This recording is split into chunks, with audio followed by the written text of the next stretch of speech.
Good day, Bermuda and members of the media. I was delighted yesterday to unveil Robin Tucker and Marcus Jones as One Bermuda Alliance election candidates. Today, there are more new faces, more great candidates to add to the new team I have assembled who you will see over the coming days. Catherine Kempe is a health professional and an OBA deputy chair and will be representing constituency 14. Jarion Richardson is a successful businessman, a former police officer, journalist, and member of the Bermuda Royal Regiment. He will be representing in constituency 23. Let me say this. Patricia Gordon-Pamblett, who we lovingly refer to as Pat, has served Bermuda well for many, many years. She has been a minister, shadow minister, opposition leader, and we can't say enough about her continued commitment to the cause of creating a better Bermuda. And so to her, I give her all the accolades, all the support, and thank yous for representing the One Bermuda Alliance in constituency 23. You have now seen four, and are seeing four new and outstanding OBA candidates. I must say that we are the right choice. Throughout COVID, the Premier listened to experts. He listened to health professionals in Bermuda and overseas. He listened to us as well. I talked to him on a regular basis. Ben Smith sat on the Emergency Measures Organization, and Pat Gordon-Pamblett sat on the Economic Advisory Committee. As a party, we were involved in many discussions with the Premier's team via video conferencing. Yet, when it comes to the economy, however, the Premier is unable to listen and to take advice. The extensive recommendations in the Bermuda First Report, which he commissioned, appear to have been ignored. The Financial Policy Council, which is chaired by the Premier's finance minister, said this, that an economic recovery plan should be put in place as a matter of urgency. We heard that, but did the Premier? The Premier put out a call to Bermudians to help him with ideas. Has he listened to any of those ideas? Bermuda, we are listening. We will soon unveil our social and economic plan. We know how to instill confidence in the economy. We know how to instill hope, and we know how to create jobs for Bermudians. Bermuda, we will do better. Now, I just want to, for a moment, speak to two phone calls that I received this morning. One was a phone call concerning, are the docks open? If there's any urgency that our Premier should be having, it's to resolve these issues because people are hurting. Under the COVID conditions, business is suffering, which means people are suffering. These issues need to be resolved as a matter of urgency. Yet our docks at this present time are still closed. The second call I received this morning was a student who was away, and they were irate and upset that they were not able to fly to Bermuda throughout the recommended time in order to vote. Her exact words were, I am a generational Bermudian who wants to vote, but because I'll be quarantined, I am being denied my constitutional right to be able to vote. Now, it pains me to listen to the Premier again lie in front of the media and to the public of Bermuda and say, oh, well, the opposition, was in confidential meetings, and I'm not going to say do what he did and go out there. I've not been in any confidential meetings at all. There's been one meeting that we had with the Parliamentary Register just to discuss the details of how we deal with advanced polling. And for the Premier to get up in front of you just an hour ago and to lie to you, the public, to say I'm giving out confidential information, continues to mislead you like this, he needs to be held accountable. And that track record is there. over and over and over again. And I, as the leader of the opposition, am not going to put up with it. And every time he does it, I'm going to call him out on it. This is ridiculous. And again, as I said to you yesterday when we rolled out, it's all magic. It's all tricks. If he was really concerned about the plight of Bermuda, he would get on with the job at hand. Get on with the job at hand. I'm not concerned about the Premier's opinion of me. What I'm concerned about is what is he doing for this country as the Premier. The police are still reeling. Fire, prisons, now we got the docks confusion. Where is this government in resolving these issues? So I'm not going to stand by and allow the Premier to mislead you, Bermuda. More questions need to be asked about a whole lot of things that our Premier has been doing. And I'm hoping that you, the media, ask those questions, because Bermuda is in trouble. He's told you that. And the coming months are going to be worse. And we have been steadfastly, since 2017, after the election was called, asked for an economic plan. Our people are in trouble. Businesses that you work for are failing and going out of business. Now, we either get to the hand and the issues of the day and start dealing with those, but the Premier is unwilling to. And he's riding on the fact that you're going to vote him back in because he listened to health officials. And the airlines did something that he didn't do, and that was shut Bermuda down. Now, I commend him for the daily reports that they put out.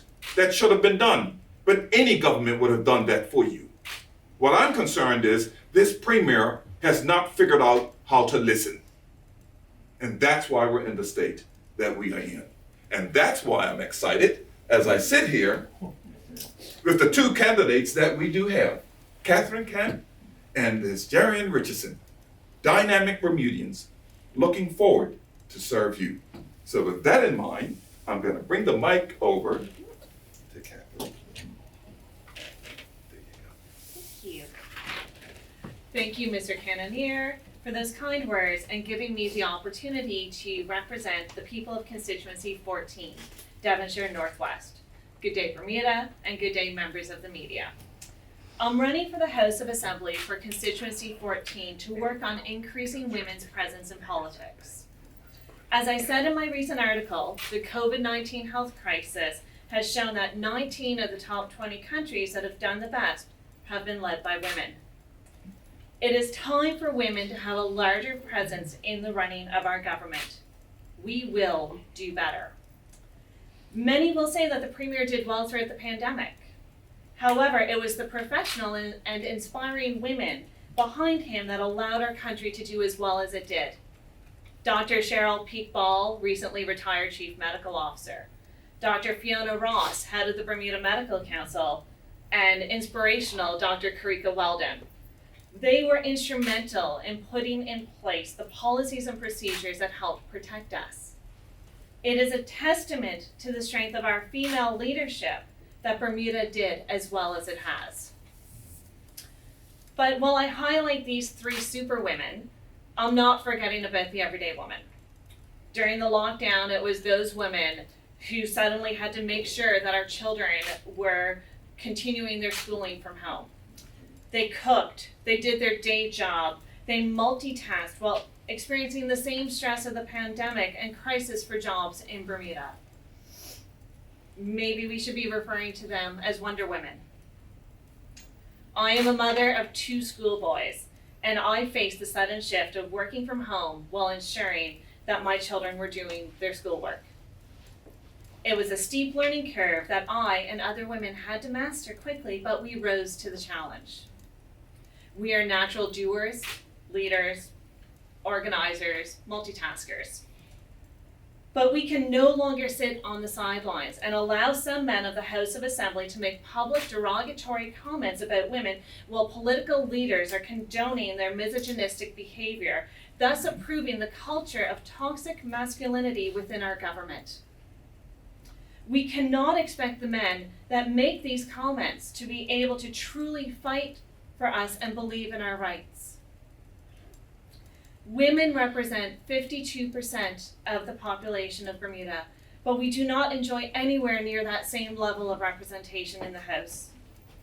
And we need to continue the struggle to make sure that we're strongly represented in our communities, our societies, and our government, because we will do better. Thank you, Mr. Cannonier. Okay.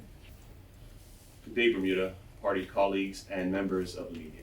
My name is Jarion Richardson, and I'm running for constituency 23, Paget West. Before I begin my remarks, I'd like to thank my colleague and predecessor, Patricia Gordon-Pamplin. Having spent 22 years serving the communities of Paget West and Bermuda as a whole, I've been humbled by her kind words and support. I have had incredible privileges that the vast majority of Bermuda will never know. As a police officer, I was privileged to work alongside members of various communities around the island in resolving problems that seriously impacted their lives, their safety, and their own pursuits. I was privileged to meet and work with truly selfless police officers who are still out there on the front line of the global pandemic. I was privileged to serve in the Royal Bermuda Regiment and represent Bermuda in overseas training exercises. I was privileged to assist small children as a medic in Jamaica, and I was privileged to spend my early adult years as a reporter, observing court cases, parliament, and getting an education in civil society second to none. I got to participate in people's greatest joys in that role as a reporter, and then record for all posterity the legacy they left after they passed away. I was trusted enough to be of service then, and here again I'm asking for your trust. We face a calamitous future, full of uncertainty and no doubt suffering. We didn't get here quickly or suddenly, but rather over time, almost without notice. Our values of service and sharing have been replaced with get while the getting is good. Our prudence, our discernment, our humility, replaced with raucous self-congratulations. I believe this election is not about the issues that we can see and feel and discuss.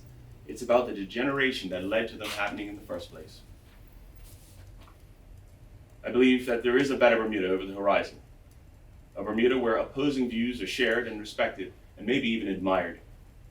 A Bermuda where education is aligned to your dreams, whether it be a career or a lifestyle. A Bermuda where you are valued not because of the color of your skin or which family you're from, but because of the care and compassion you pour into those around you. A Bermuda where the economy functions for the good of all, and the benefits protect the most vulnerable, not enrich the few. A Bermuda where families sit around dinner tables, where children play cricket in the streets, and can walk home from school without fret. Where our leaders lead humbly, embarrassed by their accomplishments, and always subservient to the necessities of the community they serve. Where money is valued not for what it can get me, but for the security it provides. And where our security is enshrined in our laws, not in our names. Where police aren't cops, but constables. Where our teachers sit at the very top of our society, respected, dignified, and honored for their role as trustees of our hopes and builders of our future. Where disagreement doesn't mean disdain, where anger is temporary and forgiveness is perpetual, where we laugh a lot out loud. Over our history, we've been everything from slaves and sailors to farmers and fishermen, to underwriters and attorneys. In this time of uncertainty, we don't know what will be next. Which part of our economy will boom, or maybe it will be something that isn't here yet. But no matter what we do for a living, we will navigate it well if we arrest the regression of our civil standards and our discourse. We have to hold on to character. We have to hold on to virtues. Only that way can we get back to when we used to leave our doors unlocked. I look forward to speaking individually and personally with every voter in constituency 23. Thank you. Okay. Okay, guys. Any questions? Mr. Premier, sorry. The position you want to hold. Been there, done that. Can I do it again? You talked about what you say is a lack of economic plan for recovery from the PMP. What would be the OBA's plan for next year in the short term? As I said in my statement, we'll be rolling out our economic plan, and yesterday when we did the interview with you while you were here, we spoke to some basic things that need to be done. And that basic thing right now is we need to win the trust of investment back into this island. There are not enough people to circulate enough money to keep government going and to keep everyone feeding their families. We need more people here, we need more investment here. And what we need to do is, while we do that, we need to protect every single Bermudian, especially the vulnerable, right now. It can be done. We did it in 2012 and won the election, and we'll continue to go back to that recipe because we know it created jobs and opportunities for Bermudians. With the candidate rollouts today, you've had at least 4 MPs, current MPs, step down. What would you say to somebody who might be concerned that you're losing a lot of senior leadership with replacing it with younger people who haven't been? Yeah, great question. tested? Great question. One of the challenges when I got involved in politics and came in officially in 2011, there was a great generational gap. I walked into the room and I'm looking around, and folk had been involved in politics for 20-something years. There weren't very many, if any at all, young people, and I say young in their 30s or 40s, that were involved in the political arena. And I think a large part of that has to do with some of the challenges with how personal it can get, politics. It is something that we have seen over the last almost 2 decades now, where politics has moved to this arena of being very personal. I have seen where women, if you take a look in 2012 when we won the election, we as the OBA had more women as MPs than any other government has had. We've moved away from that already, and we need to get women back involved. We need more representation. And if you take a look at the history books, you'll see that the day after the election was called, it was I who said, let's bring this thing together, and invited a member of PLP to come into our cabinet so that we had true representation of Bermuda making the decisions for Bermuda. So as we go forward, no doubt you're going to see new faces. That is a brilliant and good thing for Bermuda. We must keep current. And the way you're going to keep current is by getting new and dynamic people into the room, bringing ideas and concepts that take us into the future. That's important. And those senior people who are moving on, some of them, believe me, they're still in the room. Thank you. Hi, Mr. Kennedy. Yes, Jasmine. And the Premier recently indicated at a press conference that he's been assured by the registrar that voting possibilities are safe and mail-in voting wouldn't be a consideration for those who have to quarantine. Do you take issue with that? Yeah, I do take issue with it. We're still trying to resolve and fix the challenge of the health risk. If you call the parliamentary register now, she is still going through how to make this thing safe. We're, less than 30 days now away from an election, and we're still trying to resolve these issues? This is the challenge with calling a snap election in the middle of a pandemic. We got people who are concerned. And even for those during the advanced polling or during the time for the actual election day, if we have to go into their homes, so many precautions are going to have to be made. This is costing the taxpayer. And this is coming from a premier who called an election based on the false premise that he's worried about cost because of by-elections. And he's creating massive cost because of the precautions that are going to have to be taken because of a pandemic. With the 25-11 disparity within government, he could have simply said, we're having this election in 60 days, worked out the challenges, but everyone was working overtime right now. Everyone is tired, and people are at risk. We already see now where candidates are going out, and they are at risk. And so, God forbid that I'll be transparent. I won't say who the candidate is yet, but one of our candidates went to a function, and there was someone there who got the notice that they were COVID positive. Now that candidate has to be quarantined and can't go out. This is the ill thinking. This is a premier who says he's being innovative. This is not innovation at all. We need to be careful.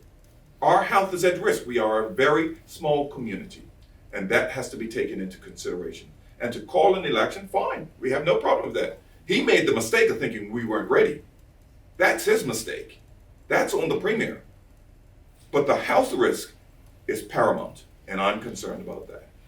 Now, the likes of Mr. Trevor Munez and Ms. Patricia Gordon-Pamplin, they've obviously had a very long career in politics. Yes. However, Mrs. Sylvan Richards, who showed lots of promise, Yes. is quite young and Yes, decided yes. not to run. Did Yes. he give you an explanation as to why he won't be running? Absolutely, and I encourage you to contact him as well. What I will say to this is that it is for personal reasons, and he's got these very valid personal reasons as to why. It has nothing to do with his politics and whether he believes in the OBA or not. But it's important that he take care of his family, and I have spoken to him on a number of occasions, and it's important that he take care of his family. Family comes first, and that's important. Just got a few ones quickly. Sure. Thanks for having us. I guess, Mr. Kennedy, I'll start on you. You've been hammering the premier on his plans for the economy, and you said just now, I believe, that there's advice that he's getting from Bermuda First, fiscal Yes. Yes. fiscal something. Right. Yeah. What specifically is he reluctant to address? Are there a couple of things you can tell us that you think he's just flat out ignoring or doesn't want to take from these bodies that are there to advise him? Yeah, he has ignored the fact that Bermuda needs more people circulating money within this economy. Quite frankly, if you go back to the time where we were able to have 2 and 3 jobs and people were making a great salary, we had at least 8 to 10,000 more people circulating money within the economy. And it is important for all of us in Bermuda to understand that the only capital that we have is intellectual capital. We don't have the resources of gold or silver and the likes that we can rely on to help keep us afloat. And so people are important. Bermuda has become a wonder of the world because it brought in people from all around the world. That's how we've become the wonder of the world. We are a mixed bunch of people who have come together with an intellectual capital I've put up against many other places with our experience. And we've led in many industries. Until we get more people back into the island, and let me preface this, mistakenly people try to say, oh, well, Canada just wants to bring in people to, mow lawns and the likes. No, that's not what I'm talking about at all. There are some industries that we know Bermudians won't do. We saw that when it was a PLP government, when they put a moratorium on landscaping, and that failed because Bermudians wouldn't take on that job. So what we need to do is ensure that whether it's labor or whether it's IB business or the likes, we are getting more people to contribute to the quality of living for Bermudians without sacrificing Bermudians. And he has ignored that, only to now say, oh, well, we're going to open up the borders for people to come here just for a year to work. So he's acknowledging finally now that we need to do this, which I find very hypocritical because he recognizes we need more people here. And by the way, as I said yesterday, that policy, that legislation was put in place by the OBA for people to be able to come here for a year to work remotely. And so I recommend it. And so the premier has got to get on with opportunities. To give you one opportunity, we should be banging down the doors of Hong Kong right now with the challenges that they are having, to getting many of those investors looking at Bermuda and the prospect of Bermuda. So I won't repeat myself. As I mentioned yesterday, very much the same thing. That's where the premier is failing. He needs to get trust back in Bermuda. And race baiting and playing these silly magicianal tricks that I see going on is not going to win confidence in Bermuda. Right, no, I won't preempt it because you said a plan is coming. So there's going to be a plan, because obviously we were able to bring all these people in at a great time. Right now we don't know what kind of time, but it looks quite tough. There's going to be an alternative plan coming from yourselves fairly soon. Absolutely. Listen, I think we proved very well that we can get investment into the island. That's why you saw St. Regis. That's why you saw the airport. That's why you saw Morgan's Point, the greatest sporting event in the world. 300 million $20 million put into the economy, a sporting event. Now, some people got caught up into the racial issues of it's a sporting event, and black people have benefited from that sporting event and are now experienced sailors and will go on onto the world stage representing Bermuda because that thing came here. And so we need to do more of these kinds of things. We showed the way. Go out there and get some sporting events. Bring them here. People love Bermuda. Mostly, they love Bermudians, us. Let us sell Bermuda. Right on. Just a couple questions for your candidates, if Oh, possible. wait, I have a Wait, question. Who's the candidate? The Premier just unveiled the candidate that's running in your constituency. Do you have any comments to make based on his statements today? Yeah, no, I think I already made those in my opening statements, his opinion. It doesn't matter to me, his opinion of me. I'm more concerned about his lack of being able to take care of Bermudians. That's my greatest concern. I welcome the young lady that's getting involved. She's from the constituency, lives in that constituency. This is a good thing for democracy, guys. It's a good thing for democracy. The One Bermuda Alliance will never mislead you. We want to see strong candidates. It makes us all better. But the stuff that I see coming from Premier Burt is not where he's taking the island. A stronger democracy at a 25-11 lead. Stronger democracy is not calling an election during the middle of a pandemic. That's not leadership, guys. That's mobilizing your troops for your own personal power trip. I said it, and I'll continue to say it. And Bermudians need to see that reality. We need to think about us, people, first, not power. You already have it. Let's fix the issues of the island. 30-day, 60-day election would have been easy. I'm not saying he didn't have to call it when he called it. Fine, but make it a 60-day. At least resolve some of your issues. Instead, what we have is more issues and more cost. Against the backdrop where the Premier saying, you know, we're trying to cut costs, and he does a commercial. I can guarantee you, I know what those commercials cost.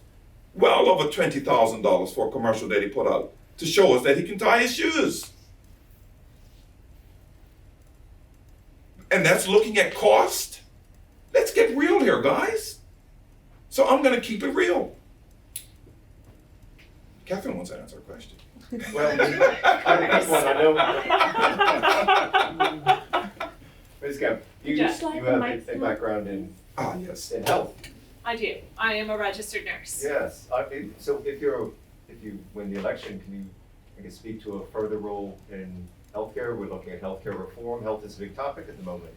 Can you speak to that side of things? Health is an extremely big topic right now for us, and the OBA has always been very clear that we believe in universal health care coverage for everybody, but that doesn't necessarily need to be one that is paid for, financed, and mandated by our current government.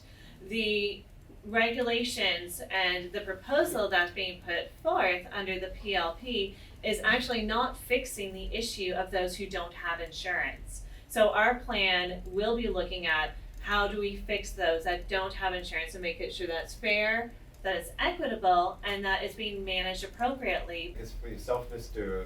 Richardson. Actually, Oh, Catherine. wait, am I talking Oh, to wait. some? Yeah, well, Catherine's Oh. supposed to be questions, that way they don't slide the mics back and forth. Ah, ha, ha, okay. Okay. We've had this as an issue with That's okay.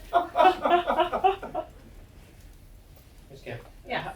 How would you assess what the government did during the COVID crisis? They listened to Dr. Cheryl Peakball, Dr. Ross, and Dr. Weldon brilliantly, and they followed the blueprint that a lot of other countries that have shown success with it. But right now, especially as a mother, they stopped public school a week early in June, remember, so that way they could get ready for the school year. They've pushed back the reopening of public schools already, and now we're losing further schooling days for our children because public schools are being used for polling stations.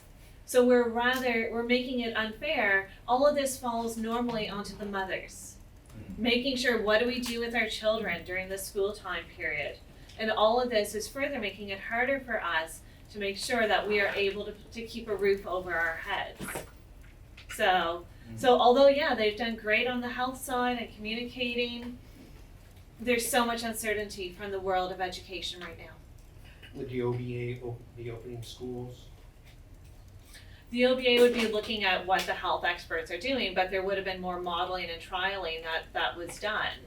And today on the radio, Minister Robin spoke about how they've been taking roles and looking at what Warwick Academy has done. Well, they've managed to success and reopen their school yesterday because they did trialing and modeling, and they put sound practices in place, and that it was really well communicated. People knew. You talked about toxic masculinity, Yes. and your opponent, if it's the current MP, had an infamous comment while in the UK about titty milk. Mm-hmm. How do you feel yourself running up against him and some of the previous comments that he's made?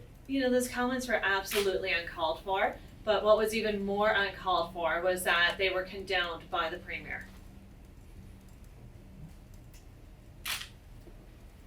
Hi, Ms. Kemp. Hi. How do you intend to appeal to the average woman in your constituency, and what do you see as or anticipate some of the issues that they would bring to you? Well, I've already been out speaking to some of the constituents, and some of the issues that are being raised is about how are we getting our children back to school, but also about the uncertainty of jobs at this point as well for them. I am a mother of 2 small boys.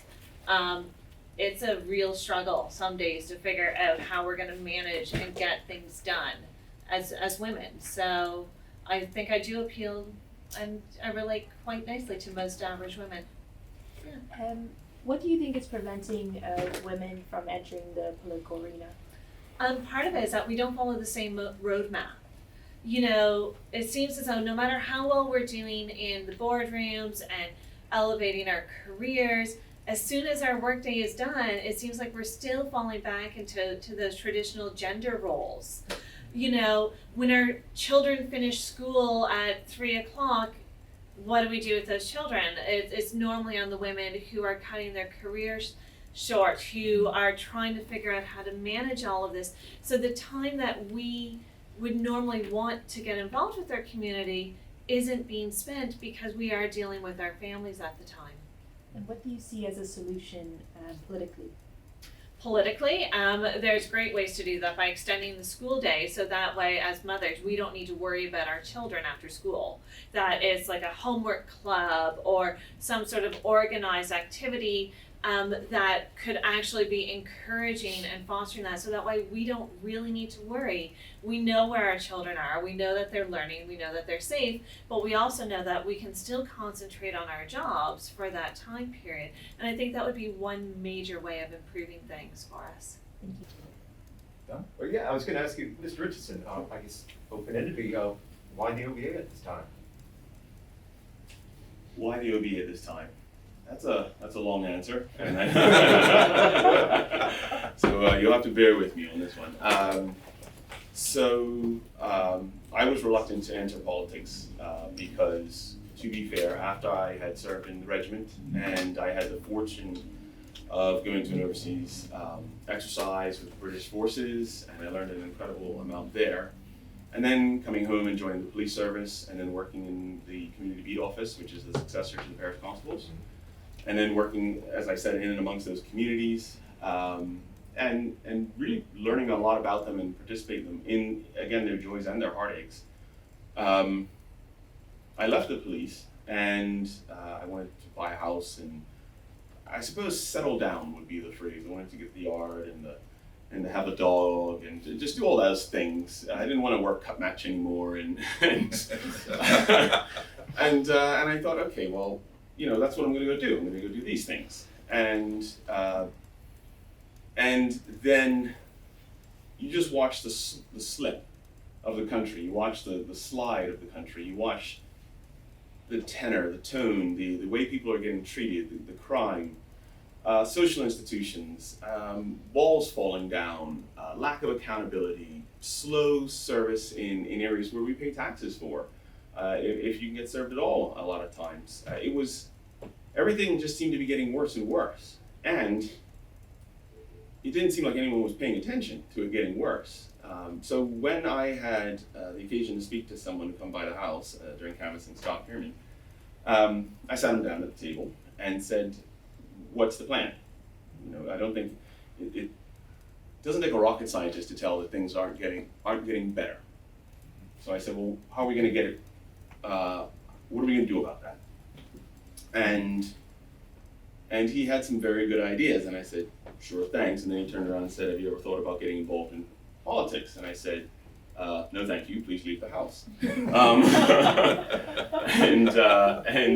I'll give it to him. He kept calling and kept asking me questions, and it dawned on me that during these conversations, you know, we all can't pick the day that we are called. We can't pick the day that is most important. We can only answer the call. And I look at the World War II generation, grandparents' generation. I look at people who had to stand a tiptoe when their day was named, and whether it was through rationing, whether it was through sending their children away, whether it was mothers and fathers sending their sons and daughters into harm's way. That was the best part of us as people, was sacrificing the things we have today to ensure that there will be a tomorrow, and not just a tomorrow, but a better one. And it dawned on me that when this day is named, I could not look at my daughters and tell them that I did not stand a tiptoe on that day. So that's why I joined. Thanks, sir.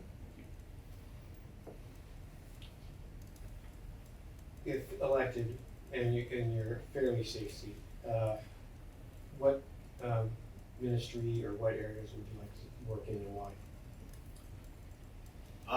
I've been fortunate enough to work on a number of projects over my career, whether in the police I got to work in the back office of the intelligence function, first in the front and then the back, working on systems, and then subsequent to that I've worked on a number of projects. My company, we work on projects fixing problems.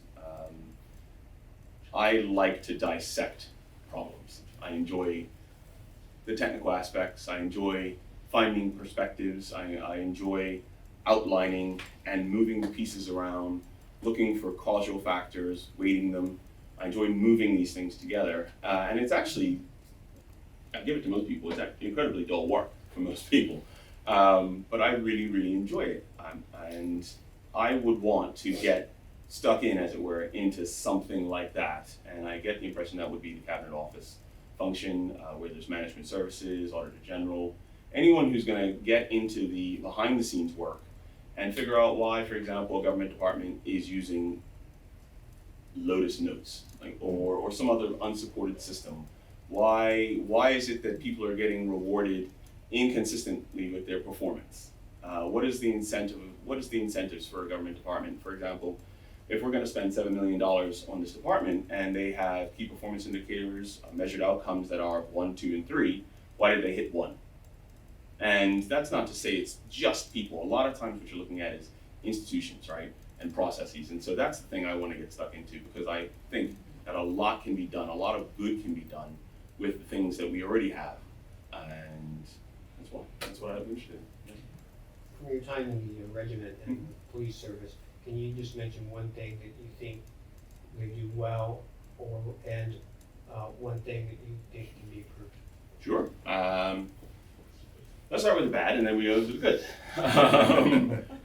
So starting with the police service, the one thing the police service does didn't do particularly well was using the information that they had, or the information that was moving around the community, capturing it, crystallizing it, and using it to deploy resources in a proactive way. That was the past. That has changed over time, and I haven't been in the police service for some time now, I'd say 7 years or so. It's longer than that, I think about it. A good example of technology is that at the time the radios wouldn't communicate in certain geographic areas, or would be intermittent in those areas. That meant that as a constable would be deployed into that area, they would not have the full support of the entire police service. They'd be a lot more on their own, right? And obviously that speaks to officer safety, but that does speak to the kind of information they can get access to with which to make decisions to make people's lives better in that circumstance. So that was something that wasn't, that needed improvement, and the information I've been receiving thus far is that that has been improving. So much so they've got new radio equipment, officer safety has been stepped up, and yeah, they seem to be moving in the right direction. And the thing that the police do well is the thing that most people don't give them credit for, which is that they care. There is a number of senior constables, senior sergeants, even young constables and sergeants, who are on a daily basis putting themselves in harm's way in a very real way for people in Bermuda. They genuinely are going to houses, they genuinely care if people are getting hurt. They go into neighborhoods that maybe where they're not welcomed, and they get stuck into those communities and they ask questions. Now that doesn't mean to say that they're perfect, by no stretch of the imagination. What I mean to say is that they're putting in effort, and a lot of times that's a hard thing to see when you only get that one touch point with the police constable. With the regiment, I would say that the thing, it would have to do with equipment again, to be fair. The regiment for a long time was not only underfunded but undermanned, and it did not have the best kind of equipment to do the jobs that it was allocated. And to be fair, even the jobs that were allocated to it were ill-fitting a lot of times. So what you wind up with in the regiment is you could wind up with an ineffective either unit, subunit, or group of people that couldn't accomplish a national goal in the manner that we would want it to be accomplished. So that changed, again, over time quite radically as we got exposure to more and more overseas professionals, more practiced in the craft of soldiering, who have had experience deploying into combat zones and into high impact scenarios. We got better relationships with our sister units in the professional services, that being the Royal Navy, the British Army, and that means that we got that exposure. In fact, the trip that I got to go on was one of the first in a series of trips where private soldiers who are typically not going to be flying overseas and experiencing that quality of training were getting attached to British forces, and we got to see what it looks like to undertake soldiering as a full-time profession, and as what it's like to put your life on the line in a combat scenario, which may not dovetail neatly to our narrative in Bermuda, but what it does is that means that when we do enter high-risk scenarios in Bermuda, such as hurricanes, we're seeing a higher degree of professionalism and tenacity in those scenarios. Thank you. Morning, Mr. Richardson. Morning. What would you say to convince swing voters or those who traditionally vote for the PLP? All of them? In terms of in your constituency? I'll parse it down to the ones I can work with. What would I say to convince them? Well, to convince them of what is the first thing, because there's a number of hard-held beliefs in Bermuda that are not necessarily things I would want to dislodge.